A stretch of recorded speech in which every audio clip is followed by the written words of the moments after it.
வணக்கம். இன்னைக்கு நாம ஆஸ் யூஷுவல் ஒரு சங்கிய கொஞ்சம் ஸ்பெஷலா கவனிக்கலாம் அப்படின்னு நினைக்கிறேன். யார் அந்த சங்கி அப்படின்னு கேட்டீங்கன்னா, ஆளுநர் ஆர்.என். ரவி.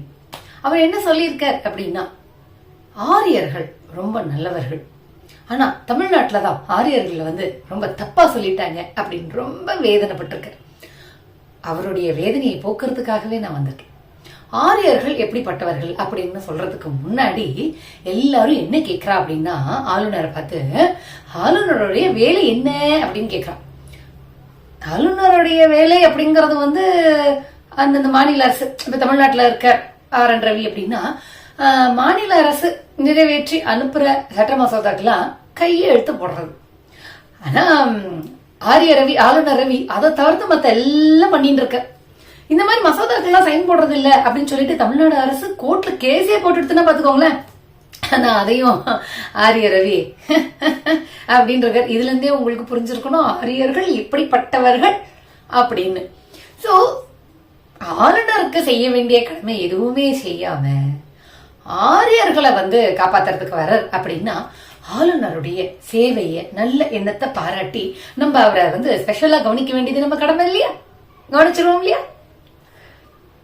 என்ன அப்படின்னா, திரும்பவும் சொல்றேன், ஆளுநர் ஆரியர்களை பத்தி சொன்னார் இல்லையா? எல்லாரும் இப்ப கேட்கிறான், ஆரியர்கள் நல்லவர்னு சொன்னார் ஆளுநர், ஆனா அந்த ஆரியர்கள் யாருன்னு சொல்லலையே அப்படின்னு கேட்கிறான். எப்படி சொல்ல முடியும்? சொன்னா தர்ம அடி விழுமே. சொல்ல முடியுமா ஆரியர்கள் யாருன்னு? ஆளுநர் ரவியால சொல்ல முடியாது, ஆனா என்னால சொல்ல முடியும். ஆளுநருக்கு ஒரு பிரச்சனை அப்படின்னா உடனே குரல் கொடுக்கறது என்னுடைய கடமை இல்லையா? மசோதாவுக்கு எல்லாம் கையெழுத்து போடாம ஆளுநர் அங்க என்ன பண்ணிட்டு இருக்காருன்னு கேக்குறச்ச, ஆரியர்களுக்கு ஆராதனை பண்ணிட்டு இருக்கார் அப்படிங்கறத பெருமையா நம்ம சொல்லலாம். யார் அந்த ஆரியர்கள் அப்படின்னு பார்த்தீங்க அப்படின்னா, எங்களுடைய ஆளுநர் ஆர்.என். ரவி காசி இன்னொரு நிகழ்ச்சி நடத்தினாரே, காசி தமிழ் சங்கமம் அப்படின்னு நிகழ்ச்சி எல்லாம் நடத்தினார். அது யார் பண்ணது அப்படின்னு பார்த்தீங்கன்னா, ஹிந்து பனாரஸ் யூனிவர்சிட்டி காசில இருக்கு. அவ 100 ஆண்டுகளுக்கு முன்னாடி ஒரு புத்தகம் போட்டு, ஐ திங்க் ஆளுநர் அந்த புத்தகத்தை படிச்சுட்டு தான் ஆரியர்கள் ரொம்ப நல்லவா அப்படின்னு சொன்னாருன்னு நினைக்கிறேன். அந்த புத்தகத்துல Sanatana Dharma and elementary text book of Hindu religion and ethics அப்படின்னு ஒரு புக்கை போட்டிருக்கோம். இது இந்த புக்கை நேம் போட்டாலே வந்துடும். அதுல ஆரியர்கள்னா என்ன, யாரு அப்படிங்கிற ரகசியத்தை சொல்லியிருக்காரு. அதை நான் சொல்றேன். இன்ட்ரோடக்ஷன் அப்படிங்கிற பேஜ்ல என்ன வருது அப்படின்னா, Sanatana Dharma means the eternal religion, the ancient law. பல தொன்மையான சட்டங்கள், அந்த சட்டங்கள் என்னங்கிறதையும் நான் அப்புறமா சொல்றேன். Ancient law and it's based on the Vedas. பழைய சட்டம், அது வேதத்தை அடிப்படையாக கொண்டது.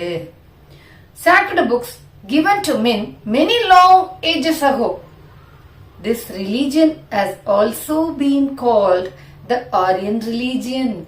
வேதத்தை அடிப்படையாக, வேதத்தை சட்டமாக கொண்டு உருவாக்கப்பட்ட ஒரு பழமையான சட்ட புத்தகம், அதுக்கு பேர் தான் ஆரிய மதம். Because it is a religion that was given to the first nation of the Aryan race. ஆரிய இனத்தை சேர்ந்தவர்களிடம் முதலாக கொடுக்கப்பட்டது. Arya means Nobel and the name was given to the great race. உயர்ந்த இனத்திற்கு கொடுக்கப்பட்டது.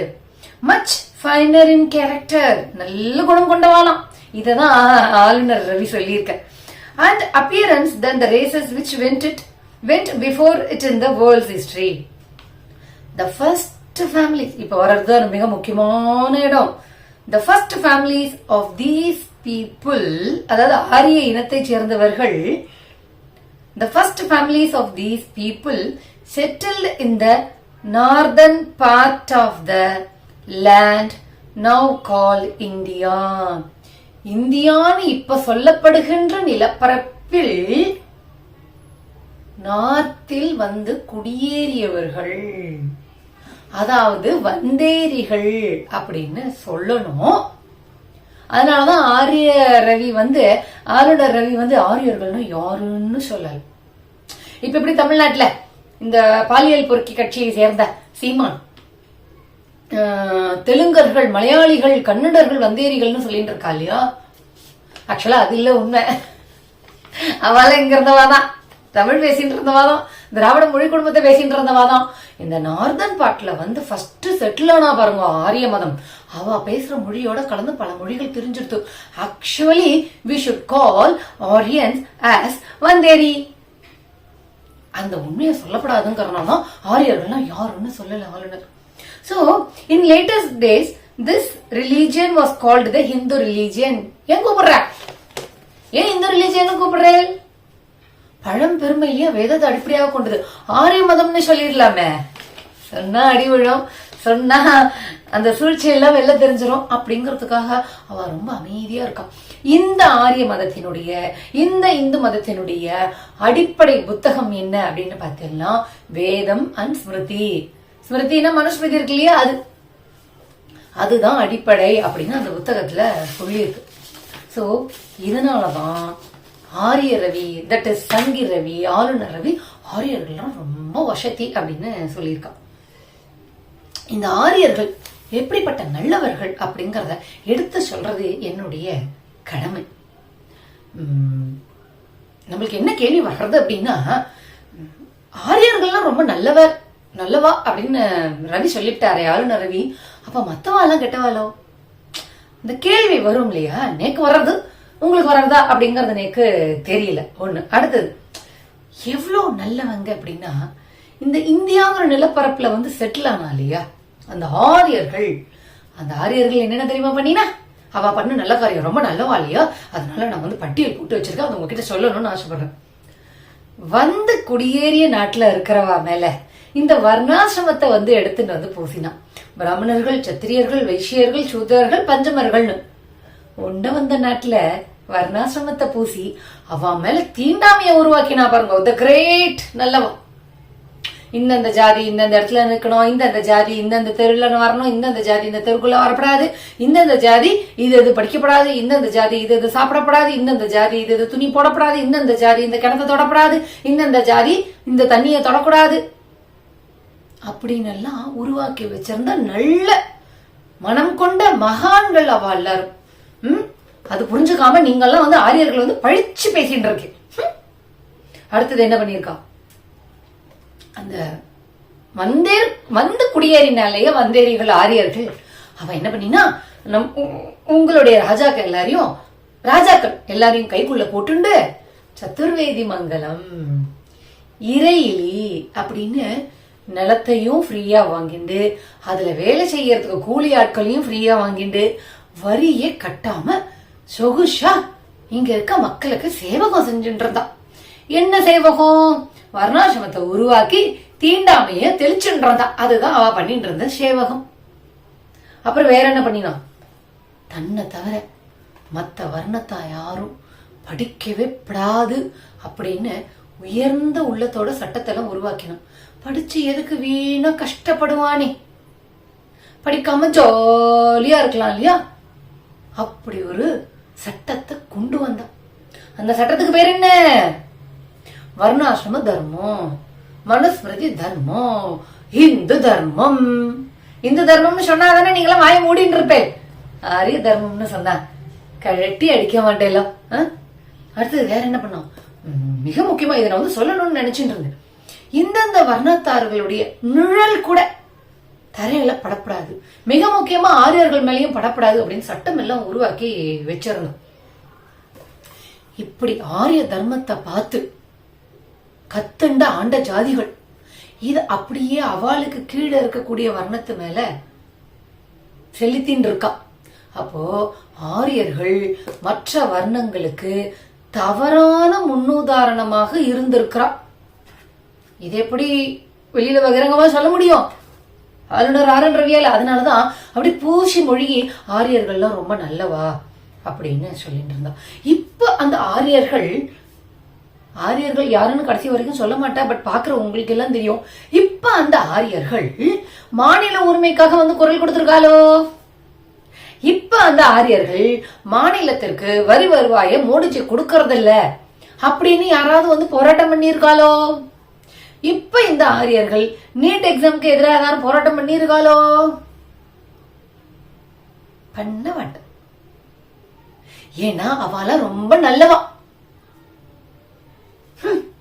அடுத்தது, அந்த ஆரியர்கள் பேசின சில முத்துக்களை நான் உங்ககிட்ட சொல்லலாம்னு நினைக்கிறேன். தாம்ராஸ் தமிழ் பிராமின் அசோசியேஷன் அப்படின்னு ஒரு அமைப்பு இருக்கு. அதுல நாராயணன் அப்படிங்கிறவர் தான் தலைவர். அவரும் ஒரு ஆரியர். அவர் பேசின கருத்து என்ன தெரியுமோ? வெஜிடேரியன் சாப்பிட்றவாலும் நான் வெஜிடேரியன் சாப்பிட்றவாலும் கல்யாணம் பண்ணிட்டா பிறக்க போற குழந்தை பிளேடு பக்கரியாவும் பிக் பாக்கெட்டாவும் பிறக்கும்னு சொன்னார். இவர் தான் அந்த ஆரிய இனத்தை சேர்ந்த ரொம்ப நல்லவர். அப்புறம் வேற யார் என்ன சொல்லியிருக்கா? இதை டைரக்டாவே சொன்னா அடிப்பாங்கிறதுனால பிஜேபியில இருக்கக்கூடிய அண்ணாமலை முருகன் எல்லாம் வச்சு சொல்லியிருக்கான்.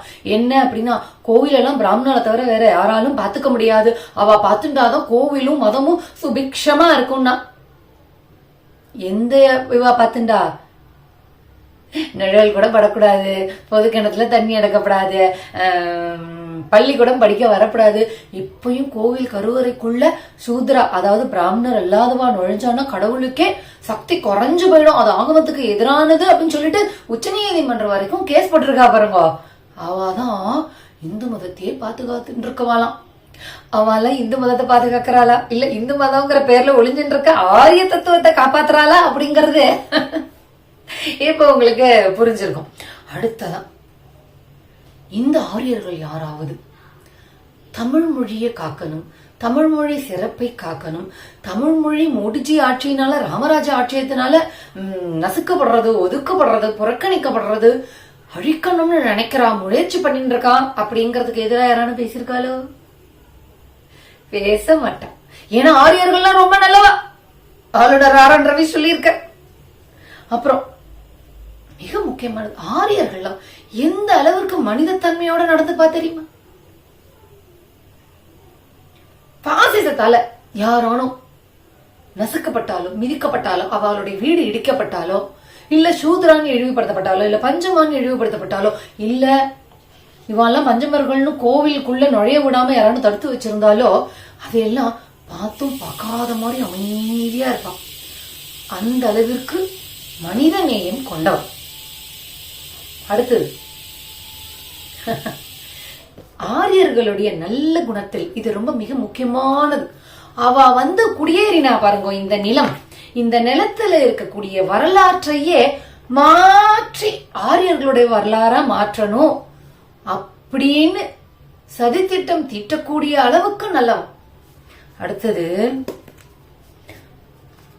அவதான பாப்பையா அப்படின்னு கூகுள்ல போட்டு சர்ச் பண்ண.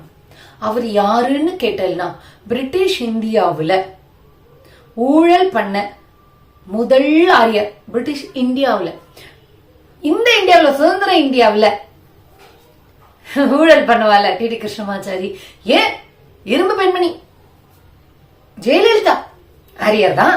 ஊழல் பண்ணி சிறைக்கே போனவா. ஆரியர்கள் ரொம்ப நல்லவா இல்லையா? அதுக்காக சொல்றேன். அப்புறம் NSE நேஷனல் ஸ்டாக் எக்ஸ்சேஞ்சில் கோலொகேஷன் ஸ்கேம்ல மாட்டின சித்ரா ராமகிருஷ்ணன், ராமசுப்ரமணியன் இல்ல, அவர் RSS காரர், ரெண்டும் ஒண்ணுதான்.